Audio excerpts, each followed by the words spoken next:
¿Cómo tú has visto con respecto a relación a esta pregunta, ¿no? ¿Cómo va a ser el Perú de acá después de 5 años? En esa pregunta, Valente, entiendo yo que los organizadores pretendieron hacer que los 5 candidatos, de los cuales va a estar el próximo presidente de la República, seguramente en segunda vuelta, sueñen cómo querrían al Perú después de su gobierno. Y creo yo que aquí hay que analizar qué es lo que dijeron en beneficio y qué es lo que no dijeron. Yo lo voy a sectorizar.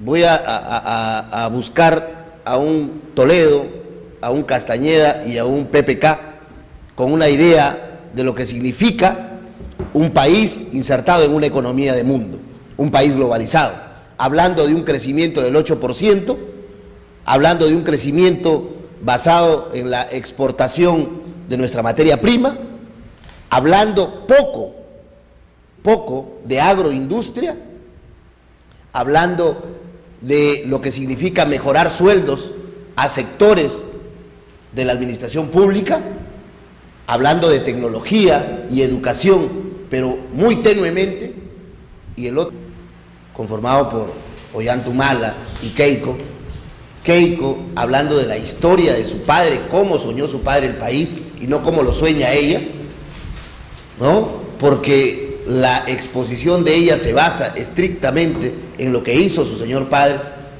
Creo yo que es una mujer preparada, pero que evidentemente le falta todavía ese cuajo necesario que necesita el político para gobernar una nación.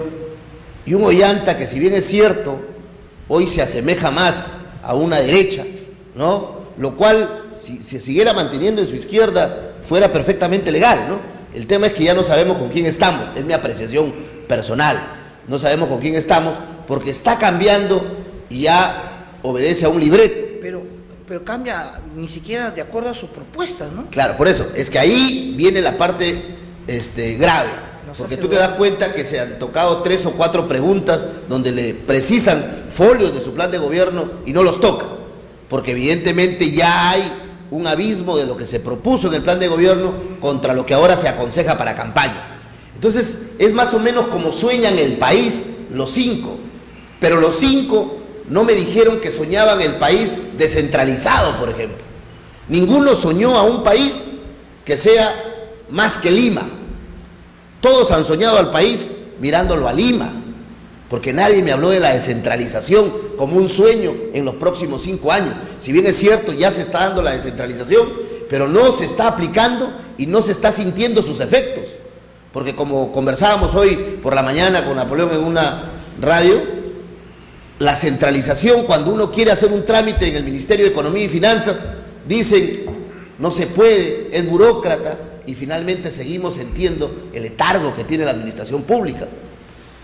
No hablamos de industrialización del país, ninguno habló de una industrialización, todos hablaron del crecimiento del 7-8% basado en la exportación de la materia prima y no en la transformación de la misma para que genere el valor agregado y lo cual establezca la capacidad de dar un empleo y un empleo de calidad, y con ese empleo de calidad disminuye los 2 factores importantes que es la economía, y estás hablando ya de tener una mejor calidad de vida, y con ello disminuyen los índices delincuenciales.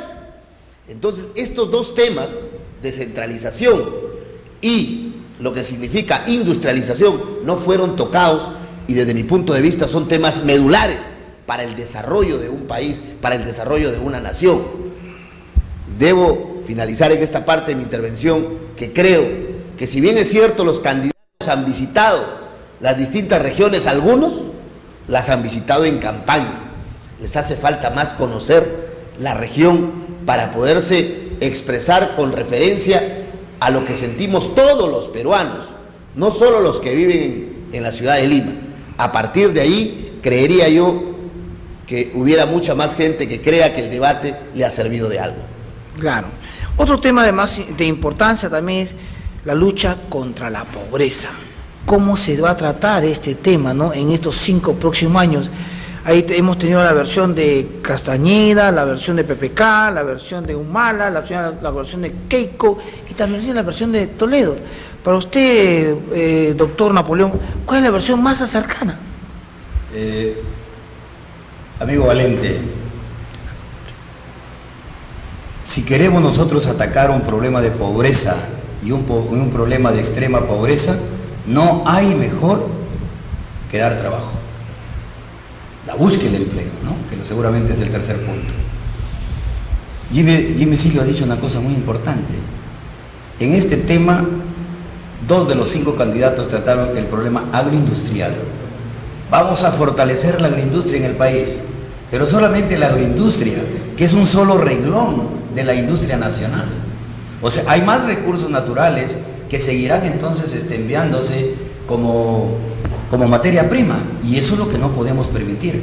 ¿Por qué? Porque la generación de la industria es la que genera más empleo de calidad, estoy hablando. No estoy hablando de un empleo temporal, temporal, ¿no? Estamos hablando de un empleo de calidad, amigo Valente, porque lo otro no. Porque dice, a más pobreza, más empleo. ¿Qué significa? Dice, más pobreza, más empleo. A veces parece el término no raro, ¿no? Más pobreza, más empleo, pero un empleo no de calidad y un empleo muy poco remunerado. Como aquí, pues, los sueldos mínimos, ¿no? Sí. 500 soles, ¿no?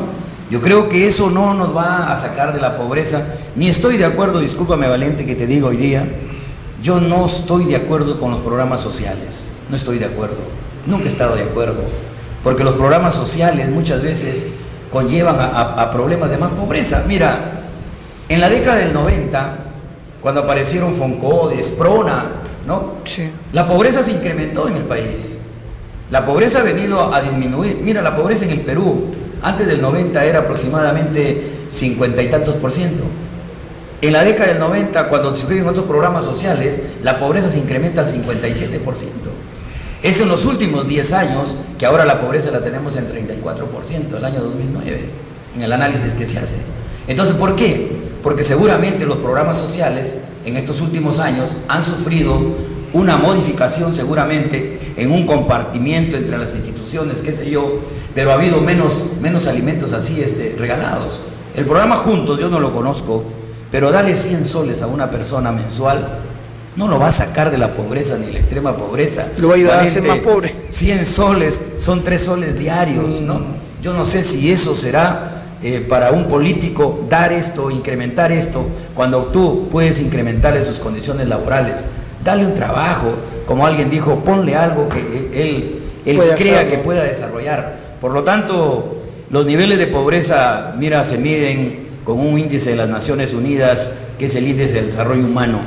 Y en el índice del desarrollo humano, Valente, hay 4 cosas muy importantes que se pueden analizar. En primer lugar, el ingreso per cápita. Dime cuánto ganas y te diré cuán rico o pobre eres. Pero, ¿dónde consigues eso? Con un buen empleo, ¿no? Si no generas fuentes de empleo, no vas a eliminar la pobreza. Segundo, el analfabetismo.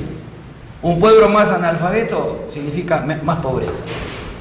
Tercero, Valente, tienes que ver el aspecto de sus servicios que están o no satisfechos, ¿no? Y luego, pues, indudablemente la salud. Porque un pueblo sano quiere decir que es menos pobre, porque tiene más acceso. Yo, indudablemente, estos 4 puntos, por ejemplo, el Perú está en un índice de desarrollo humano de 0,8, de 0 a 1. Somos el país número 72 de 185 evaluados en los últimos años. Quiere decir que estamos a la mitad de los países más pobres. Solamente estamos por arriba de Bolivia y de Paraguay. Después estamos abajo de todo, de Chile, del mismo Ecuador, ¿no? Lo que quiere decir que el índice de desarrollo humano en nuestro país se ha venido deteriorando en los últimos años. Quiero concluir en esta parte que para mí personalmente y seguramente para mucha gente que nos escucha, eliminar la pobreza es buscar las condiciones de empleo de calidad y bien remunerado. Y como yo dije, 2.000 soles es el límite, es lo mínimo que un candidato podría haber ofrecido anoche, ¿no? Eliminar la pobreza no significa darles de comer, desayuno, almuerzo y cena, como se hace como se hace en Venezuela, ¿no? Chávez tiene esa costumbre, ¿no? Dice, el pueblo venezolano tiene derecho a tener por lo menos comer, y le da de comer, ¿no? Y mucha gente ya no trabaja, pues tiene la comida. ¿Son cuántos? Se escriben 5 tienen en su casa para comer. Desayuno, 5 desayunos, 5 almuerzos y 5 cenas. Eso lo he visto en Tumbes, ¿no? Tú le regalabas un poco de alimento a la gente y ya no iba a trabajar nadie. Ahí esperando el comedor. Y la pobreza crece y crece y aumenta. Ya le estás dando lo que quieren, comer. Jimmy. Bueno, comparto parte de las opiniones de mi amigo Napoleón con referencia a los programas sociales. Creo yo que la existencia de los programas sociales en algunos sectores es necesaria, pero es necesaria con el seguimiento adecuado, es necesaria con esa autoridad buscando que el programa social surta los efectos. El programa social no nació para que la persona deje de trabajar, el programa social no nació para que la persona sea inútil, el programa social nació para ayudarte a conseguir los objetivos con la misma facilidad que tiene una persona que gana más recursos, que tiene más ingresos. Entonces yo pienso que el grave problema de los programas sociales es cómo se aplican y cómo se distribuyen.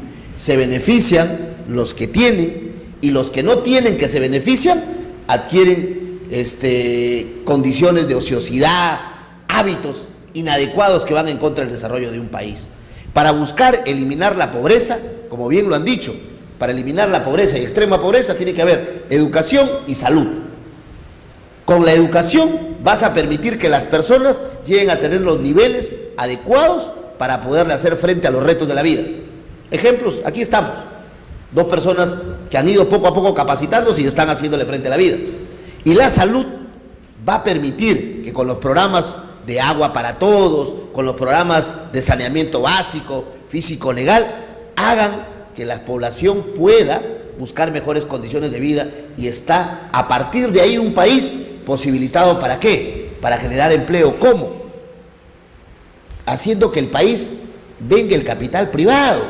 Y en eso yo creo que sí se ha hablado algo el día de ayer, porque todos los candidatos que han dicho que el Perú es un país globalizado, que es un país que se vincula a los tratados de comercio, algunos lo han dicho con convicción y otros lo han dicho leyéndolo, que ahí hay que ver el perfil de cada candidato, porque una cosa es que tú creas en eso y otra cosa es que a ti te hayan dicho que digas eso porque esa es la receta mundial.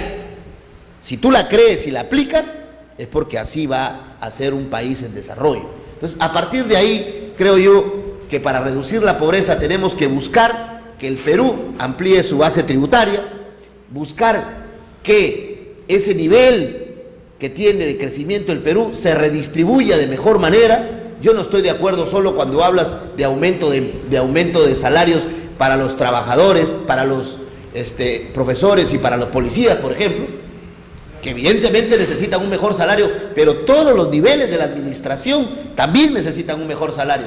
Esa sectorización no estoy de acuerdo. Yo creo que debe haber la redistribución en forma adecuada para que así sientan todos que ese crecimiento, el cual es importante para establecer el crecimiento de la base tributaria, sea el factor elemental para que un país se abra a la inversión privada, al capital privado, que genere un empleo de calidad, con lo que evidentemente vas a reducir la pobreza.